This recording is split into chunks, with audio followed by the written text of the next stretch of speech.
Untuk selanjutnya kami beri kesempatan kepada forum untuk memberikan pertanyaan kepada narasumber. Silakan. Assalamualaikum warahmatullahi wabarakatuh. Nama saya Alam, alumni IPB Angkatan 42.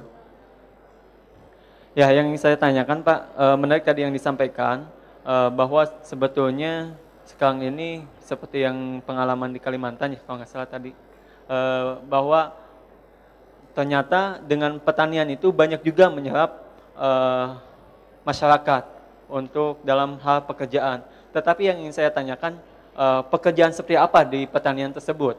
Karena kalau misalkan saya lihat, ya mungkin saya lihat di Garut saja, tempat tinggal saya, kebanyakan memang petani gitu. Tetapi petaninya itu adalah petani buruh tani gitu. Bukan petani yang istilahnya yang punya wawasan global gitu.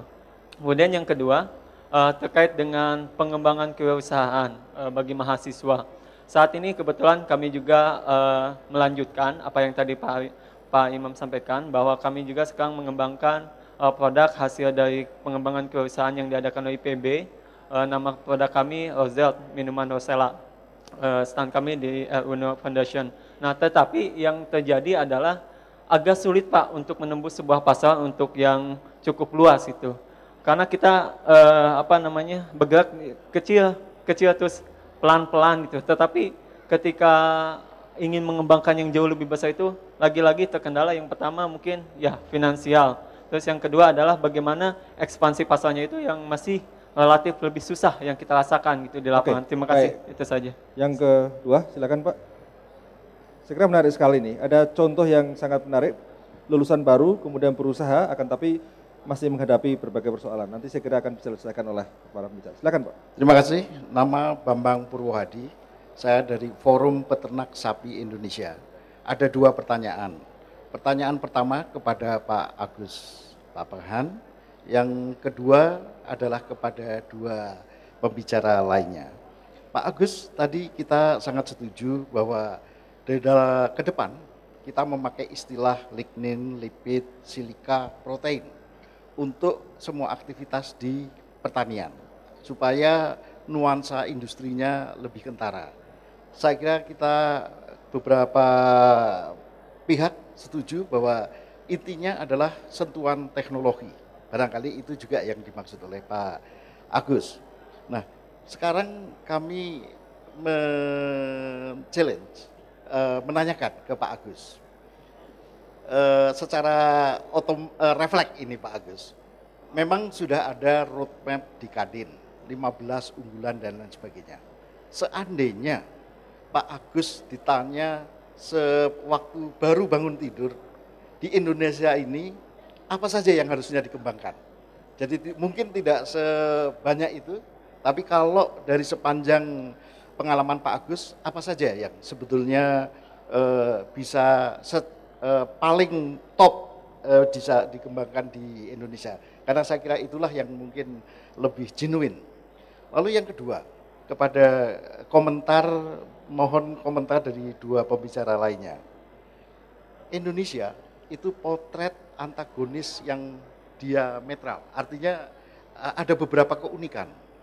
Kita memang daerahnya sangat luas, tetapi penduduknya berkonsentrasi di suatu tempat kecil.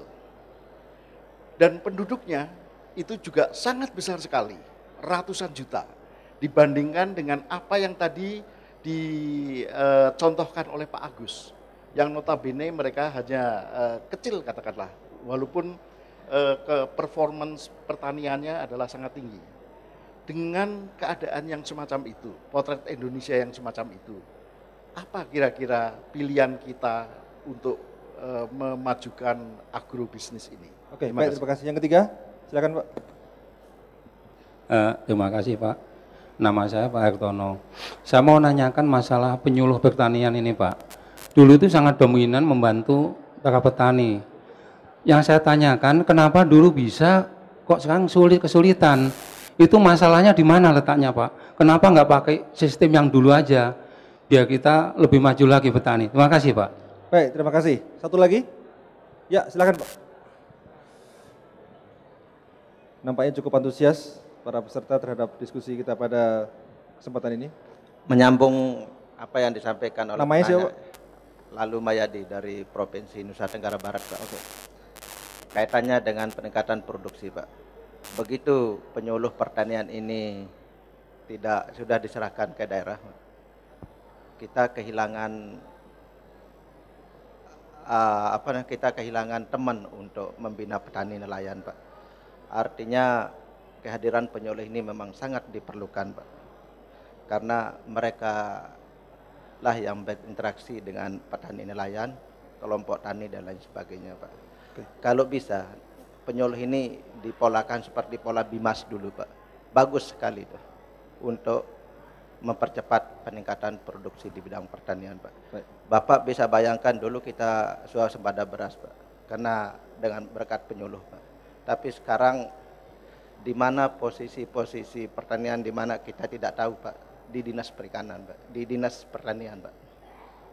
Nah mungkin itu Baik. bagaimana penyuluh ini Oke, baik. ditingkatkan lagi, Pak.